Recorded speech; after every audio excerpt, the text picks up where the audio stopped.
2022లో నా దగ్గరికి గని దినేష్ జైన్ వచ్చి, నీకు కిరణ్కి సంబంధించిన వీడియోలు ఫోటోలు ఉంటే ఇవ్వండి, అవి పవన్ కళ్యాణ్ గారి దగ్గరికి తీసుకెళ్ళి మీకు న్యాయం జరిగేలా ఉంటుంది అని చెప్పి నా దగ్గర నమ్మించి వీడియో తీసుకెళ్ళాడు.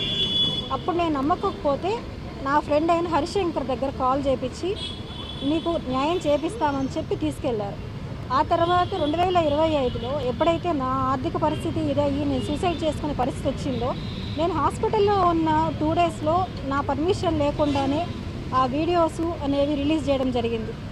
అవి వచ్చినప్పటి నుంచి నా కుటుంబం కానీ, నేను కానీ, నా పిల్లలు కానీ ఎంతో సఫర్ అవుతాను.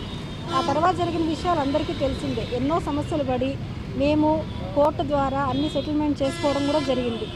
ఈ సందర్భంలో మళ్ళీ ఎక్కడ ఏం జరిగినా కూడా ఆ వీడియోస్, ఫొటోస్ని వాళ్ళకి తగిన విధంగా మార్పింగ్ చేసుకుంటూ రిలీజ్ చేస్తూ నన్ను, నా బిడ్డల్ని చాలా బాధ పెడతా ఉన్నారు. ఇందులో గని, దినేష్ జైన్ ఇద్దరు కలిసి చేసిందే. ఆ తర్వాత వాళ్ళు వైసీపీకి సంబంధించిన పసుపులేటి సురేష్కి ఇవన్నీ కూడా ఇవ్వడం జరిగింది. ఇప్పుడు ఆ మీడియా ద్వారానే ఎక్కడ ఏం జరిగినా కూడా అగే రిపీట్ అవుతూనే వస్తున్నాయి. దీని ద్వారా చాలా చాలా చాలా మానసికంగా నలిగిపోతున్నాం నేను ఇప్పుడు కూడా కంప్లైంట్ ఇవ్వడానికి వచ్చాను. ఎందుకంటే ఇలాంటివి జరగకూడదు, అవన్నీ డిలీట్ చేయమని నేను ఆల్రెడీ చెప్పాను. నేను రిక్వెస్ట్ చేసుకున్నాను, డిలీట్ చేస్తామని చెప్పి కూడా వాళ్ళు చేయలేదు. మళ్ళీ నేను అడుగుతుంటే వాళ్ళు అసలు పట్టించుకోవట్లేదు. అందుకే నేను ఇప్పుడు వచ్చి కంప్లైంట్ ఇవ్వడానికి వచ్చాను.